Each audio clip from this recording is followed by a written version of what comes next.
Bloomberg Audio Studios. Podcasts, radio, news. This is a 4.7 million square feet facility that at full capacity, 30 gigawatt hours, enough for 500,000 EVs per annum, all powered by these little guys, 2170 cells. And we're delighted to be joined by Panasonic Corporation of North America CEO Myungwon Lee, regular contributor to the show. Thank you. But this was the moment. You and I talked about it earlier in the year. Yes. What does it mean for Panasonic in America and American manufacturing of battery technology? So this is more than a 10-year vision. We wanted to do this and we wanted to go big in this market. So we had a commitment and we started in Reno, Nevada, and this is our factory that we're diversifying our EV strategy, and we're going to be full production this year, and it's really exciting. Today's a fun and exciting day, and this is a celebration. Full production this year? Yes. So cells are already coming off the line? Yes. Could you just explain the roadmap for the ramp? Because no facility is straightforward, but this is the size of 200 American football fields. How are you going to get to full capacity this year? So we started in November 2022, 2.5 years ago, and it was all flat field, and it was a massive land. And we started the construction, and we started the production and testing last week, and we're going to produce the batteries this year. And you probably saw the cars that we have in display, and Tesla, Lucid, and Hexagon truck. And we're really excited to work with different suppliers and partners and clients this year. We're going to discuss in detail those customers. They're really key to this. There were media reports Friday night that there would be a delay in reaching full capacity, and what the report stated was that was due to demand. Are you able to comment on that report? And it sounds like they were misinformed if you are going to hit full capacity this year. I do think it was misinformed, and we're a Japanese company, and when we say, when we commit to something, we're fully committed, and we want to make sure that we support all the customers that we're committed. We're not feeling the slowdown yet, and we're very bullish on working with all those customers. When you say you're not feeling the slowdown, that means that you're seeing consistent orders from those key customers, or they're still committing to orders in advance? What do you mean by the definition of what you just said? So we have the operation in Reno, and that's going very healthy, and we're seeing the commitments coming in for this facility as well. So we're not feeling the slowdown yet, but yet again, I mean, you see this operation, this is a long-term commitment. So there may be some pushback or moving ahead, but we're committed for a long term, and we're not shying away from those from time to time challenges.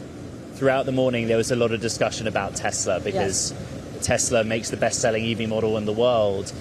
This specific facility, does Tesla dominate the proportion of output, or is it more evenly split across your different customers?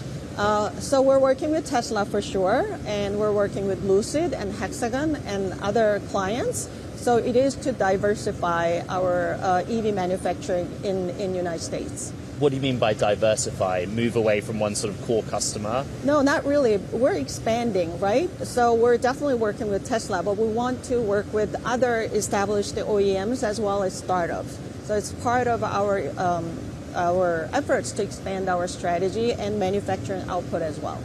What signals has Tesla given you about its future orders, about the health of its business?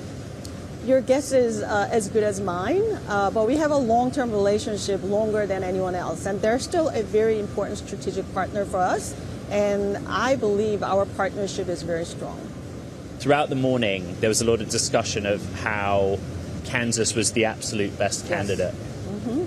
What were the biggest factors in choosing this site? Were they financial? Were they simply the ability to get things done? Lack of red tape? Why were you able to move so quickly? So we talked about the available workforce and the infrastructure. I mean, you saw the power lines built by the factory, and as well as the energy procurement that we can do. But more than anything, there was something very special about Kansas. All the officials were able to work with us, and you probably heard that Lieutenant Governor Toland making some of his speech in not only Japanese but in Osaka dialect. And that level of insight and care and support really made a difference. And it doesn't matter what party they are, they're very committed to bring us here, but also make us feel home. So that kind of partnership, not just numbers and infrastructure, but emotional partnership made a difference, and we're so happy to celebrate today. What I was going to say on the numbers is there is a job creation story. Yes, so yes. 4,000 direct jobs. Yes. I think the number is 20,000 indirect jobs when you take into account Right, supply right. chain, construction. Right. What have you had to do to kind of bring the other infrastructure you've needed Right. to DeSoto? Right. Have everything you need around you? So what was great about planning it out, like I said, we started 2.5 years ago, and at that time we worked with local schools and community colleges to create curriculums. So when we start for manufacturing, they're there ready, already taking the courses and be available to take a job To here. guarantee you had the skill sets that you needed? Absolutely, absolutely. So we created curriculum together, and it's been a really good partnership, and it helps us and it helps the community, and it's like wonderful win-win. The headline figure was that Panasonic put $4 billion Yes. into this DeSoto facility.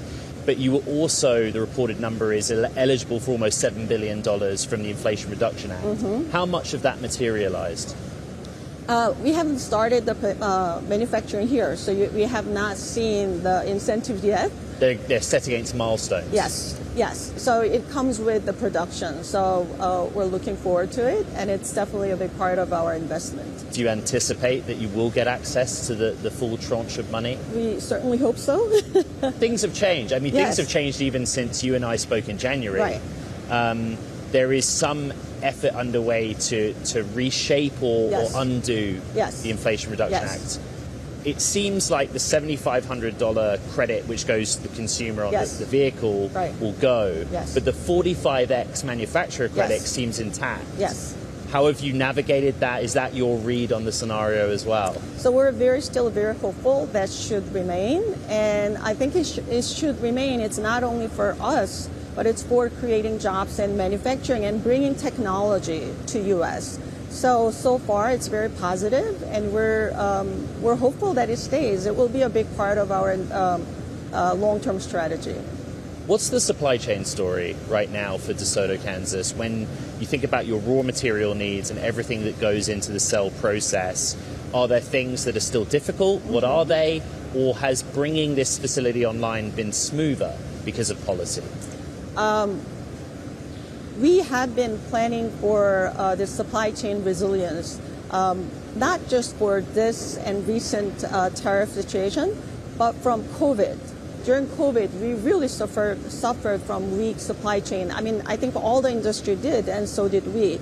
So we've been planning for supply chain resilience, and we are, I mean, just for our benefit too, to make sure that those supply chains stay local and within the North America.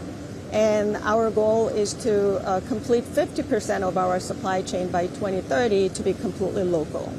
Are any of the conditions currently associated with that 45X manufacturer credit difficult when you think about foreign entity of concern or parts of the supply chain, which in the context of metals, like China, is still a factor here? Yes. So we started partnering with China, and we are, for the supply chain resilience, we are trying to diversify and make sure the supply chain is more resilient, to make sure that we can procure and process on site. So it's not really a new change for us necessarily. We've been trying to do that for a few years. Where are the bottlenecks right now, if any? I don't know. It's really the refining process to make sure that we can find a supplier who can make sure that quality is there, right? The refinement, the quality matters for our quality production. So that's where we pay most attention to make sure that the raw material is ready for quality EV batteries, right? It's good for everyone. For consumers, we want to make sure those EV batteries are tested and safe. I know this might seem far-fetched. We are just bringing this facility online. Yes. But one of the questions I got from you, from the audience, is what happens next? Mm-hmm. You have Nevada. Right. You now have Kansas. Right. Does Panasonic see further sites? For EV in the first instance, what is your next priority? It's TBD. Today's the first day of this operation, and we're really excited to make sure that this goes smooth, producing quality EV batteries. We'll focus on that first, and if it goes well, who knows, right? Demand is still a question. Yes. What I find interesting is a lot of the customer base is pure play EV, but the lesson we've learned in the last 18 months or so is hybrid is still a big part of the market. Right. Maybe in a way that surprised many. Right. Do you have the ability to tap into demand for hybrid from this facility or others? We don't know yet, but we're pleasantly surprised that EV sales still rose by like 11.4%. So that's a good sign. And like I said, this is a long-term play. So we're not going to be happy and sad with the small ups and downs. We're still bullish that EV market should grow and hybrid transition should be part of it. Have you done a sort of side-by-side analysis of the economics of a single cell? Bring mine back out. I have one single 2170 cell here. Right. So this will be manufactured in Kansas, yes, not subject to tariffs. You have the Nevada facility, right, but Panasonic Energy also has facilities all around the world. Yes. Is it just an instant fix that the cell on a unit basis is just a more attractive economic proposition if it's built here in Kansas for the American market versus shipping cells in from your overseas facilities? It makes a lot more economic sense to produce here, right? Bring raw materials here and produce here.